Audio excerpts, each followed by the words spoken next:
उनके एक पॉलिटिशियन ने स्टेटमेंट दिया कि 15 मिनट के अंदर हम बांग्लादेश को सबक सिखा सकते हैं। मोदी जी 15 मिनट गेट खोल दो, बांग्लादेशियों का काम तमाम कर देंगे।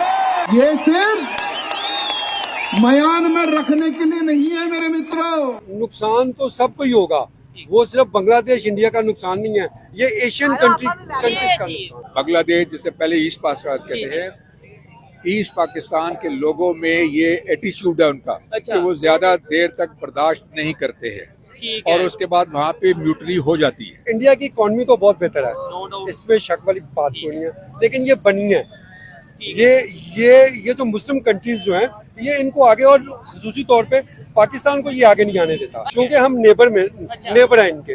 तो वो इंडिया ने हर दफा हमारे लिए हर्डल्स ही पैदा की हैं। जैसे कि अब ये क्रिकेट का ये जो मैच हो रहे हैं वो नहीं आने दे रहा। इंडिया की जो है बात इसलिए नहीं करना चाहते कि वहाँ पे जो डेमोक्रेसी है, जो जमहूरियत है, वो भी हमसे मिलती जुलती है। उनमें भी बहुत से क्रिमिनल्स हैं जो कि ऊपर वहाँ पे आज तक मार्शल लॉ तो नहीं आया। वो मार्शल लॉ इसलिए दिया कि शुरू में नेहरू ने डिसाइड कर लिया था, इस तरह से अवामी मामला चलता रहा। जब वहाँ जमहूरियत काम करती रही है, करती रही। लेकिन अगर आप ये कहें कि नरेंद्र मोदी जो है वो अच्छा आदमी तो नहीं, अच्छा आदमी नहीं है, वो क्रिमिनल है। मेरे ख्याल से बिजनेस का कोई मजहब नहीं है, ट्रेड का कोई मजहब नहीं है। आप तो मार्केटिंग के, आप मेरे से ज्यादा बेहतर। ट्रेड का मजहब है। नहीं, ट्रेड आप कहीं पे जाते हैं तो आप देखते हैं कि ये नॉन मुस्लिम, ये क्रिश्चियन है, ये हिंदू है, तो उसके आप क्या कहते हैं, आपको प्रोडक्ट नहीं दूंगा। कुछ ऐसी शॉप्स होती हैं जहाँ पे इंडियंस बैठे हुए हैं, शॉपें लगाई हुई हैं, शालम में चले जाएं, वो काम कर रहे हैं। हिंदू बैठे हैं, लेकिन वो क्या काम कर रहे हैं ना, तो आप उन्हें क्या कहते हैं कि हम आपसे हमारे से लेके वो हमारे लोगों को बेच रहे हैं। वो आते हैं, ये यात्री आते हैं, वो सबसे पहले पूछते हैं नमक कहाँ से मिलेगा। अच्छा, उसके बाद ये यहाँ से इनकी वैल्यू ऐड नहीं करते हैं, उस नमक को इंडिया के पास लेते हैं।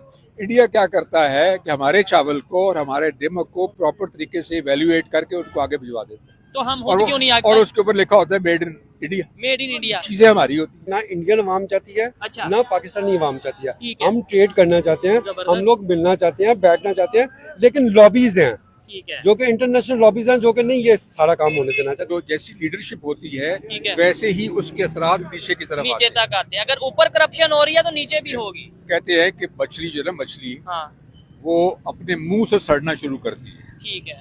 तो हमारा मुंह जो है वो है जो बैठे हुए हैं। हम मिनहसुल कौम, अब हम कौम नहीं रहे, अब हम एक जत्था बन चुके हैं।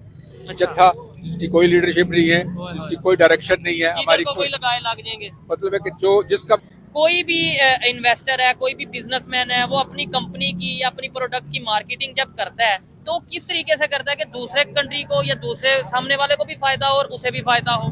सर ये तो चूंकि ATL BTL का जमाना है, तो ये जब तक हम दूसरे कंट्रीज के साथ रिलेशन नहीं अपना बेहतर करेंगे तब तक हम अपने बिजनेस में ग्रो नहीं कर पाएंगे। ठीक है। अभी जैसे हम ये देख रहे हैं जी, बांग्लादेश से हमारे रिलेशन आजकल ये 5-6 2-4 माह से कुछ बेहतर हो रहे हैं, लेकिन उसके साथ साथ हम इंडिया से तो नहीं उस तरीके से रिलेशन बेहतर कर पा रहे। इंडिया से रिलेशन बेहतर करने का ज्यादा फायदा या बांग्लादेश से? बांग्लादेश से। आपके ख्याल से इंडिया से? बिल्कुल बांग्लादेश से करने का। ठीक है, मुझे थोड़ा एक्सप्लेन। नो डाउट, मैं तो कहता हूँ हर कंट्री से रिलेशन बेहतर होने चाहिए, बांग्लादेश, इंडिया, चाइना, अफगानिस्तान, दुनिया के हर कंट्री से। लेकिन इंडिया की इस टाइम इकोनॉमी की बात कर रहे हैं, बांग्लादेश की कर रहे हैं, वो तो खुद क्राइसिस का। इंडिया की इकोनॉमी तो बहुत बेहतर है, इसमें शक वाली बात कोई नहीं है, लेकिन ये बनी है ये जो मुस्लिम कंट्रीज जो हैं, ये इनको आगे और खसूसी तौर पे पाकिस्तान को ये आगे नहीं आने देता। अच्छा, ये नॉन मुस्लिम कंट्री? हाँ, ये नॉन मुस्लिम कंट्री। लेकिन नॉन मुस्लिम अगर आप ये कह रहे हैं, अच्छा ये बड़ा इंटरेस्टिंग इन्होंने बात की है, ये हमारे पाकिस्तान में बहुत से लोगों का एक कंसेप्ट है कि ये बनिए हिंदू हैं, इस वजह से आगे नहीं जाने दे रहे। सऊदी अरेबिया इस्लामिक कंट्री है, बिल्कुल इस्लामिक, तो वो इंडिया से क्यों, इन बनियों से क्यों, अगर आपने जो बोला है बनी है, तो इन बनियों से क्यों अपनी इन्वेस्टमेंट ट्रेड कर रहा है? दुबई क्यों कर रहा है, इजिप्ट क्यों कर रहा है, ये इस्लामिक कंट्रीज क्यों कर रही है? ये लॉबीज हैं अपनी अपने मुल्क की, अपनी कंट्रीज की, क्योंकि हम नेबर हैं इनके। तो वो इंडिया ने हर दफा हमारे लिए हर्डल्स ही पैदा की हैं। जैसे कि अब ये क्रिकेट का ये जो मैच हो रहे हैं वो नहीं आने दे रहा। लेकिन उनका ये कहना सिक्योरिटी रीजन है। अच्छा, ऐसे अगर मैं आपसे ये सवाल करूं, मुझे बताएं, ट्रेड इंडिया पाकिस्तान में जो बंद हुई, वो पाकिस्तान ने बंद किया, इंडिया ने? इंडिया ने बंद किया ना। ये थोड़ा अपनी नॉलेज को थोड़ा अगर करेक्ट कर लें, वो पाकिस्तान की तरफ से ये कहा गया जी जब तक कश्मीर नहीं मिलेगा हम ट्रेड नहीं करेंगे। नहीं, ऐसा नहीं है। अगस्त 2019 में इमरान खान साहब ने वो ट्रेड इमरान खान साहब ने ट्रेड बंद की, लेकिन ये भी एक लॉबी है ना। जी बात भाई, ये जो इंटरनेशनल लॉबी है, ये कभी भी नहीं चाहती कि हम लोग इकट्ठे चले। अच्छा, आपने बोला हिंदू बनिए या नॉन मुस्लिम पाकिस्तान को या इस्लामिक कंट्रीज को आगे नहीं आने देना चाहते, तो ये चाइना की अगर बात करें, अगर यूएसए की बात करें, या दुनिया में बहुत से ऐसे कंट्रीज हैं जिनसे हम ट्रेड कर रहे हैं, बिजनेस कर रहे हैं, वो भी तो नॉन मुस्लिम कंट्रीज हैं।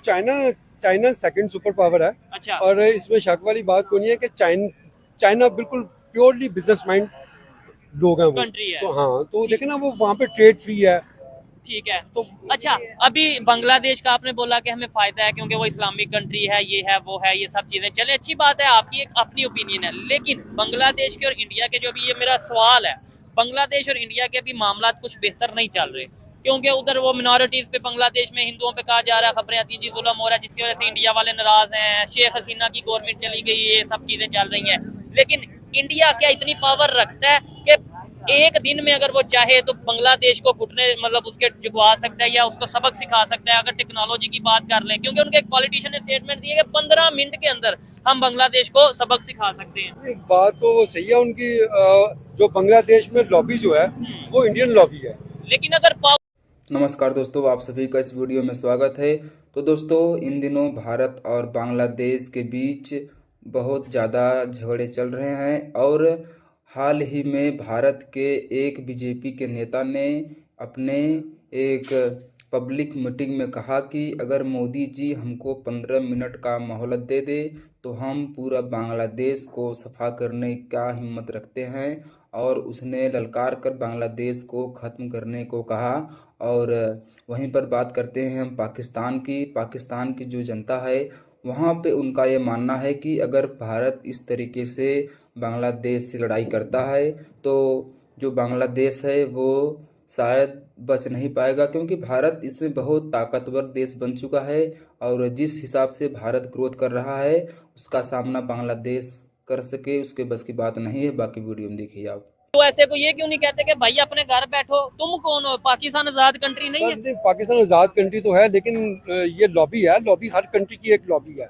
तो पाकिस्तान अभी इतना खुद मुख्तार नहीं है। अच्छा, कि वो पावर में नहीं है। इतनी पावर में नहीं है कि वो अपने ओन पे कोई डिसीजन ले सके। ये चीज है। वैसे हम कह देते हैं कि जी 1947 में आजाद हो गए पाकिस्तान, नहीं, लेकिन टेक्निकली आप कह रहे हैं कि अभी आजाद नहीं है। हम आजाद नहीं है। ठीक है, तो क्या इंडिया में इतनी पावर है कि वो अपनी मर्जी से किसी से रिलेशन बेहतर करे, खराब करे, जो उसका फायदे में वो काम करे? हाँ बिल्कुल, इसमें कोई दो राय नहीं है। उन्होंने कैसे अपनी पावर बना ली? क्योंकि साथ ही हमारे उन्होंने भी आजाद हुए ना सब, उन्होंने कैसे पावर बना ली?